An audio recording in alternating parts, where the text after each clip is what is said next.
Seja bem-vindo, sou o Anderson Pinheiro e nosso assunto hoje é os 3 R's do processo de salvação. A gente vai falar sobre ruína, redenção e regeneração.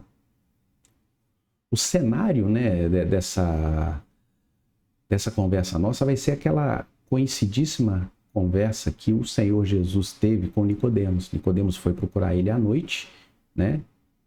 E o Senhor Jesus começa a explicar para ele, então, sobre o reino de Deus, sobre ser nova criatura, né? Sobre vários assuntos que ele, em muitas das analogias que o Senhor Jesus fez, ele entendeu de forma literal e ficou confuso, né? Mas nós vamos conversar sobre isso, o que o Senhor Jesus queria mostrar para Nicodemos ali e que se aplica perfeitamente para nós hoje. Porque aquela foi uma conversa que aconteceu há muito tempo atrás, mas o conteúdo dela é atemporal. Então ele serve para nós hoje, né? Vamos aqui então para o slide. Nosso texto base é João 3, de 1 a 21. Nós não vamos ler todos esses versículos. Nós vamos nos ater a 3 versículos apenas, vamos comentá-los e então vamos entender qual que era o propósito, né? Qual que é a mensagem que o Senhor Jesus tinha, não só para Nicodemos, mas para nós, né, nos dias de hoje. Então nós vamos ler 3 versículos, eles estão fora de ordem, mas isso é proposital. Vamos começar pelo verso 18, que diz assim: quem crê nele não é condenado, mas quem não crê já está condenado, porque não creu no nome do unigênito Filho de Deus. Porque Deus amou o mundo tanto que ele deu seu Filho unigênito para que todo o que nele crê não pereça, mas tenha vida eterna. Mas quem pratica a verdade vem para a luz, para que os seus atos possam ser manifestos, pois eles são forjados em Deus. Vamos aqui para o próximo slide. Então, a primeira coisa é a ruína. Porque quando o Senhor Jesus diz, olha, quem crê no Filho de Deus não é condenado. Mas quem não crê já está condenado. Porque não creu no nome do unigênito Filho de Deus. O primeiro item diz assim, aquele que não crê em Jesus não é condenado por isso, mas já está condenado desde o Éden. É simples. Ah, então quer dizer que quando eu não creio, eu sou condenado porque não criei? Necessariamente não. Não é porque você não é condenado porque você não creu, você já está condenado. A condenação já existe. O não crer não é motivador da condenação, a condenação já vem. Quando Eva e Adão optaram por pecar, todos nós acabamos pagando por isso, tá? Então, o pecado, ele vem para todo homem, não tem nada que ele possa fazer, isso é, se a gente lembrar do que aconteceu no tabernáculo, era assim que funcionava. Quando o tabernáculo é erguido, né, então os levitas são colocados para fazer os trabalhos, existia os sacerdotes, né, da linhagem de Arão, tudo muito bem feito, e era assim, olha, então tá, perdoar o seu pecado, você vai trazer um animalzinho e ele vai morrer. Então ali já estava clara a mensagem, homem, você não pode fazer nada para que você seja salvo, por si só não. E aquilo meio que aconteceu no tabernáculo, meio não, né? Totalmente era uma profecia para o que haveria de acontecer, era a sombra do que aconteceria, que seria justamente a vinda do Senhor Jesus. Não crer é permanecer no caminho de morte eterna. Não tem o que fazer. A regra foi clara. Se vocês comerem, vocês vão morrer. Comeram, o juízo veio. O homem por si só já está arruinado, pois não pode se livrar do juízo da morte, não tem jeito. Ah, mas eu sou bonzinho. Não adianta. O único que pode nos levar à salvação e nos levar de volta à comunhão com Deus, quer dizer, nós saímos da ruína, porque a ruína, na verdade, é bem isso. O homem conversava com Deus todos os dias, no final, né? No final do dia, Deus procurava, havia um diálogo. Quando o pecado aconteceu, foram expulsos do jardim, acabou. Ruína. Juízo de morte. Comunhão com Deus, acabou. Vamos aqui para o próximo slide. Ruína. Diz assim, vamos ler o texto de Gênesis 2, 16, 17. E o Senhor Deus ordenou ao homem, dizendo que de toda a árvore do jardim tu poderás comer livremente, mas da árvore do conhecimento do bem e do mal, dela tu não comerás, pois no dia em que dela comerdes, tu certamente morrerás. Primeira coisa. De toda a árvore do jardim tu poderás comer livremente. Então, qual que era a única restrição? A árvore do conhecimento do bem e do mal. Agora, olha que interessante, Gênesis 3, 22. E o Senhor Deus disse, eis que o homem se tornou como um de nós, para conhecer o bem e o mal. Agora, para que ele não estenda sua mão e tome também da árvore da vida e coma e viva para sempre. Lá embaixo o texto continua. Vamos expulsar ele do jardim. Ou seja, não havia restrição para que o homem comesse da árvore da vida. O homem poderia comer da árvore da vida e o homem teria, sim, vida eterna. Mas ele pecou e foi expulso. Então havia um projeto da parte de Deus para cada um de nós para que nós tivéssemos vida eterna. Mas o pecado veio, a escolha ruim aconteceu e isso se perdeu. Então aquela vida eterna que nós teríamos, passamos a não ter mais. Isso fica bem claro quando a gente observa esse gráfico. Então nós tínhamos aqui, ó, aqui foi onde o homem foi criado, por isso a seta ela tem um início, né? Deus fez lá aquela escultura, soprou o fôlego de vida, se tornou alma vivente. Então, ó, nesse momento, nasce o homem. E ele, então, foi projetado para ter a vida eterna. Mas então ele peca. Então vem a queda pelo pecado. E ele entra em ruína. Por quê? Agora ele viveria uma vida terrena, né, o que a gente passa aqui todos os dias, e inclusive piorou, porque agora ele teria que trabalhar, a mulher teria dores no parto, enfim, todo aquele castigo pela falta. E o pior de tudo não é isso, a regra era, se comer vai morrer. Com a morte física, não acaba por aí. Vem a morte eterna. Né? Se comer, você vai morrer. E não só a morte física. E por que isso? Porque Deus nos deu uma partícula divina que é dele, que é a alma. Então a nossa estrutura, a nossa carne morre, o corpo vai passar, mas a alma não. E a alma, ela está condenada, tá? A uma condenação eterna.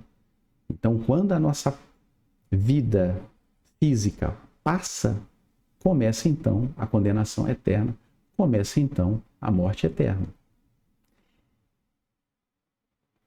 A única forma disso ser resolvido, então, vai ser agora no próximo slide. A redenção. João 3,16 é um versículo muito conhecido, diz assim: porque Deus amou tanto ao mundo que ele deu seu Filho unigênito para todo que nele crê, não pereça, mas tenha vida eterna. O primeiro item diz assim: o grande amor de Deus proveu o escape para o juízo que havia sobre o homem. Exatamente isso. Então o homem agora escapou. Jesus aceitou pagar o preço para que nós pudéssemos ter uma segunda chance. Então Jesus vem para que agora a gente pudesse ter novamente direito a uma eternidade que a gente perdeu por escolha. Né? Então, Deus nos ama com um amor que não tem tamanho, para mandar o único filho para morrer, e morrer uma morte complicada, uma morte terrível, tanto que o Senhor Jesus quis em algum momento pediu ao Pai, né? Olha, se for possível, passa de mim esse cálice. Porque ele sofreu muito, muito, tá?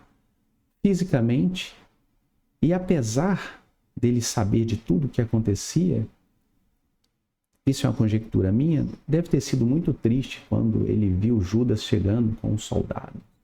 Né? Na verdade, Judas o beijando para que os soldados então pudessem chegar e prendê-lo.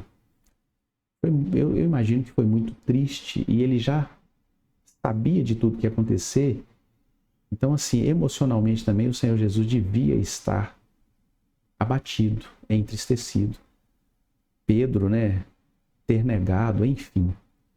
Então a morte de Jesus foi algo muito sério. Foi algo assim muito terrível. E ele passou por tudo isso para que a gente tivesse uma segunda chance. E é importante dizer o seguinte, que depende muito de nós.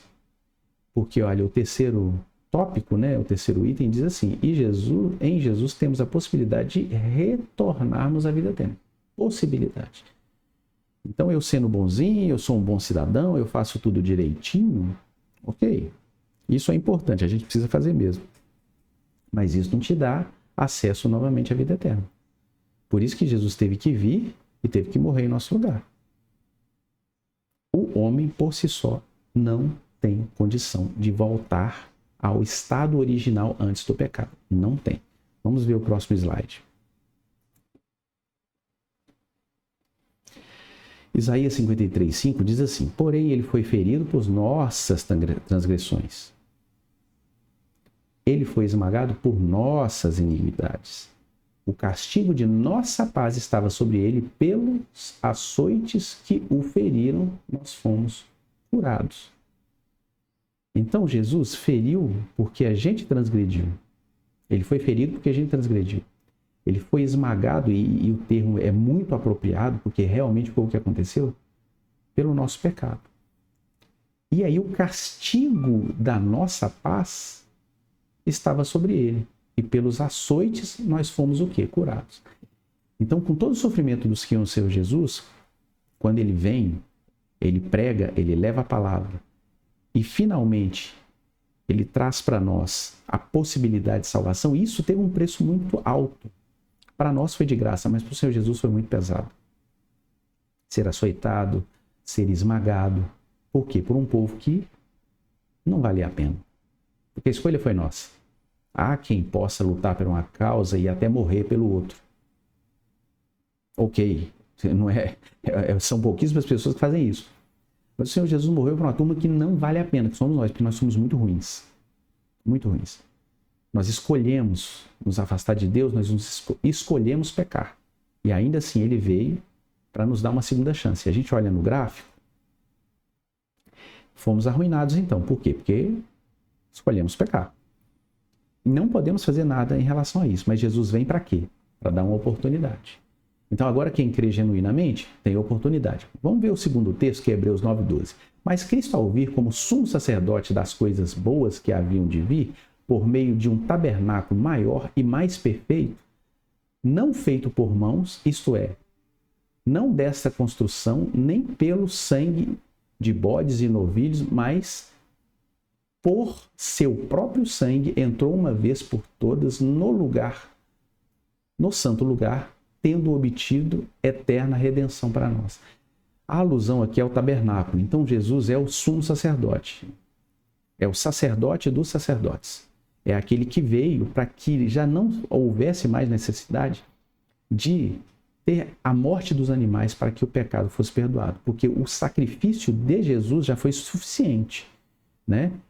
Isso aqui é muito interessante porque, por seu sangue, entrou uma vez por todas no santo lugar. O santo lugar, né, que é o Santíssimo, o Santo dos Santos, só podia ser acessado pelo sumo sacerdote uma vez por ano, né? Ali ficava a Arca da Aliança, né? E o propiciatório. O que acontece? Quando Jesus morre, o véu do templo se rasga de alto a baixo. Então, o que acontece? O Santo dos Santos, o Santíssimo, a comunhão com Deus, o lugar onde Deus representava, que era onde Deus habitava. Então, agora, antes intransponível, o Senhor Jesus morre e agora nós temos acesso a esse santo lugar. Como? Através do seu sangue derramado. Então, agora o que acontece? Nós temos a oportunidade de ter novamente um contato, uma comunhão, né? Uma intimidade com Deus. É o que a vinda do Senhor Jesus nos proporcionou, né? A gente vê aqui justamente na redenção. Vamos para o próximo slide. Regeneração. Então, recapitulando, a gente viu ruína, o homem escolhe pecar. né? A comunhão com Deus é arruinada, a sua vida, então, está comprometida porque há sobre ele um juízo de morte. Jesus vem, sofre muito para que nós tivéssemos uma segunda chance. Isso é a redenção. E agora nós vamos falar sobre regeneração. Vamos ler então. Mas quem pratica a verdade, João 3:21, vem para a luz, para que os seus atos possam ser manifestos, pois eles são forjados em Deus. Regenerar é reconstituir o que estava arruinado. Nossa ligação com Deus estava arruinada devido ao pecado. Isso aqui nós conversamos bastante sobre isso. Já não tinha mais intimidade, porque não dá. O pecado é aquilo que afasta, né, o homem de Deus. O desejo de Deus é sempre estar perto do homem, mas o pecado não permite, porque não tem comunhão entre luz e trevas. Não tem jeito. Se de maneira genuína formos guiados pelo Espírito Santo, nos desviaremos do pecado. Então vamos lá. Se nós dermos ouvido à voz do Espírito Santo, a nossa vida vai ser diferente. Por quê? Porque aí o Espírito Santo vai nos indicando aquilo que precisamos ou não fazer. Mas quando nós fazemos por nossa conta, naturalmente o pecado vem. Quantas vezes queremos ir a algum lugar, queremos fazer alguma coisa, pensamos em uma coisa e o Espírito Santo fala ao nosso coração.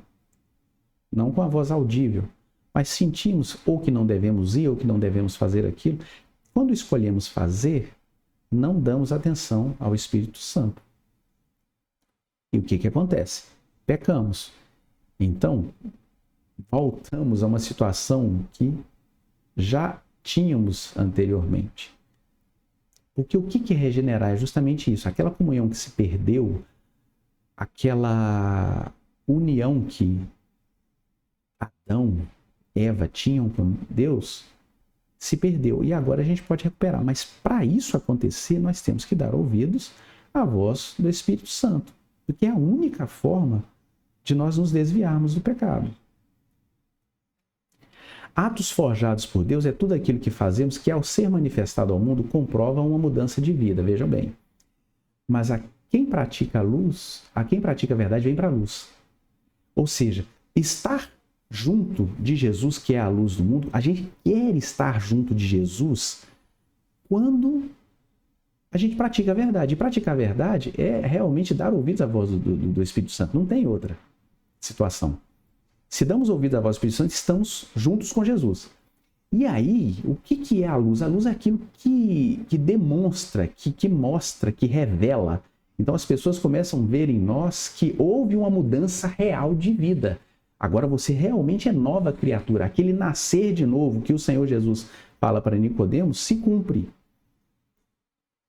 Então é simplesmente isso. Regenerar é vamos voltar à situação original. Como?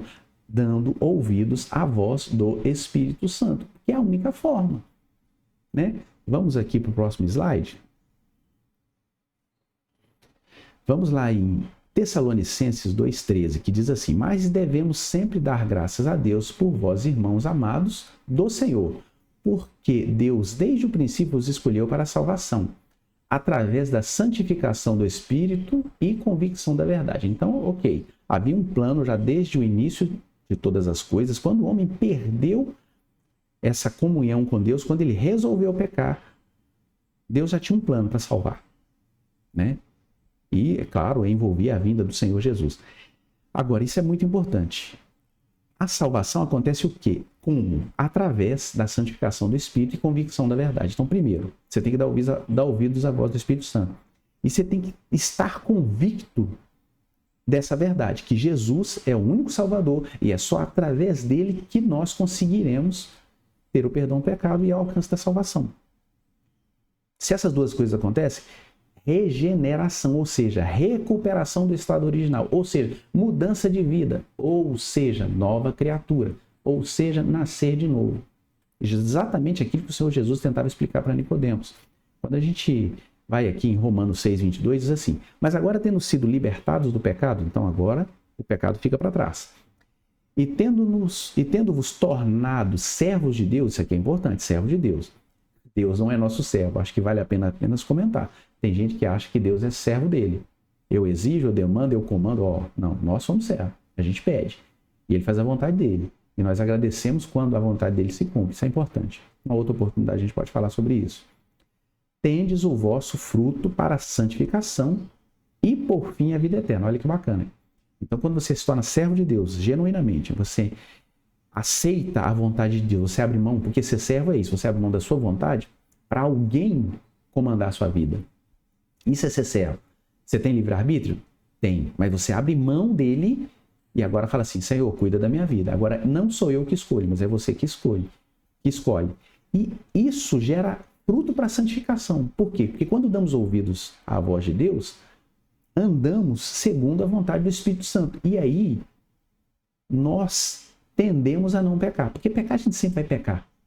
Mas nós caminhamos por um caminho mais reto. E, na verdade, o objetivo, o desejo de Deus é que caminhemos assim, por um caminho mais reto. Homens perfeitos não seremos, né? Mas um caminho mais reto, um caminho mais santo. Isso acontece quando damos ouvidos à voz do Espírito Santo. E por fim, o que? A vida eterna. Se passarmos pela morte, alcançaremos a vida eterna. Se não, quando o Senhor Jesus voltar, estaremos com ele em glória. Então a gente observa no gráfico, olha que interessante. O homem tinha vida eterna, ele peca, ele escolhe pecar, isso é importante. Então, ruína. A comunhão é arruinada ao juízo de morte, né? A vida do homem estava então em risco. Jesus vem, morre, derrama o sangue, morte difícil, porque foi aos poucos, né? Jesus foi sendo torturado, foi sendo esmagado, espancado, né? Carregou a própria cruz. Bom, todo mundo sabe da história. Então Jesus foi morrendo aos poucos. Tudo por minha causa e por sua causa. Redenção. Ok. Isso gera o quê? Isso produz o quê? Se genuinamente aceitarmos ao Senhor Jesus e genuinamente deixarmos ser guiados pelo Espírito Santo, alcançamos a regeneração. A nossa vida se transforma. E isso precisa acontecer, porque na verdade é um resultado. Você não alcança a redenção se você não tiver a regeneração como fruto disso. Então a gente só é realmente salvo quando a nossa vida muda. A nossa conversa muda. Muitas vezes a forma de vestir muda. A forma de agir muda. A forma de pensar muda. Então, isso tudo acontece quando genuinamente aceitamos o Senhor Jesus e deixamos ser guiados pelo Espírito Santo. Se a carne morrer, estaremos na eternidade com Deus. Se o Senhor Jesus voltar, estaremos com Ele. Então, para a gente poder resumir, o que o Senhor Jesus tentava dizer, então, para Nicodemos? Nicodemos, você é mestre em Israel. E é interessante que Nicodemos chega falando que o Senhor Jesus era mestre, né? Você é mestre em Israel, você é um camarada que tem uma posição bem vista diante dos judeus, né? Você é um fariseu e você sabe do que você está falando. Você tem o respeito das pessoas e você não sabe do que eu estou te dizendo. E o Senhor Jesus, inclusive, fala, olha, eu estou falando com você sobre coisas terrenas. Como uma parábola, como uma analogia, você não está entendendo. Se eu começar a te falar, então, sobre as coisas do céu, você não vai entender nada. E aí fala também, olha, outra coisa, só quem pode falar do céu é quem esteve lá. Eu estive lá porque eu sou filho de Deus. Então, para a gente resumir, nós estávamos em ruína. Então, se você está em ruína, é porque você não aceitou Jesus ainda. Então, é simples. O caminho é para a morte eterna. Está escrito, é a regra, Deus falou e é assim que vai acontecer. Se você aceitou Jesus, você está na redenção. Então, procure fazer o quê? Demonstrar para o mundo que você realmente mudou. Como? Mostrando a regeneração. E assim, meio que existe uma parte que é nossa, que nós precisamos fazer, que é dar ouvido à voz do Espírito Santo. Mas fato é, se aceitamos ao Senhor Jesus genuinamente, não tem como não dar ouvido à voz do Espírito Santo. O que nós não podemos ter é uma salvação de fachada. E muitos aí têm vivido isso. Muitos aí estão com Bíblias debaixo do braço, às vezes estão até pregando, mas não têm uma vida transformada. Tem uma vida como todos os outros têm. E não faz sentido. Né? São 3 R's. A ruína veio, a redenção chegou. E o que nós alcançamos? A regeneração. Precisa ser assim. Então pense nisso, reflita nisso. Nós precisamos alcançar a regeneração. Porque quando o ciclo se completa, nós temos a tranquilidade de saber que a comunhão com Deus é restaurada. Então agora ouvimos a voz de Deus, agora nos alegramos com a presença de Deus, seja na luta ou não, Deus está conosco, temos a certeza de que Ele agirá em nosso favor, né? Temos a certeza que o Espírito Santo vai nos consolar, porque quando atendemos aquilo que Ele nos orienta, a nossa vida é menos difícil. Não há pretensão da gente achar que ter uma vida com Deus, a gente vai ter ausência de problemas. Isso nunca vai acontecer. Problemas, lutas, dificuldades fazem parte da vida humana. É importante até para o nosso crescimento e desenvolvimento como pessoa, como cristão, como profissional, enfim. Mas é muito importante nos avaliarmos. Pensa direitinho, em qual fase você está? Na ruína? Na redenção? Aceitou Jesus agora? E aí? E a regeneração? E vale lembrar que a ruína dependeu de nós. Nós escolhemos pecar. A redenção dependeu do Senhor Jesus. A regeneração depende do Espírito Santo, e Ele sempre vai fazer a parte dele, e de nós darmos ouvido. Então, por isso que o Senhor Jesus, quando vai, Ele envia o Consolador, Ele envia o Espírito Santo. Por quê? Porque era muito importante que Ele nos orientasse para que caminhássemos bem rumo à eternidade. Pense nisso, avalie isso. É uma reflexão para nós. E se estamos em falta, vamos corrigir, para que nós possamos seguir em frente nesse projeto de salvação. Deus tem um projeto para cada um de nós, e Ele quer realizar, e quem atrapalha esse projeto somos nós. Então, ficamos por aqui. Agradeço muito você ter nos acompanhado até aqui. Domingo que vem tem mais vídeo. Até lá.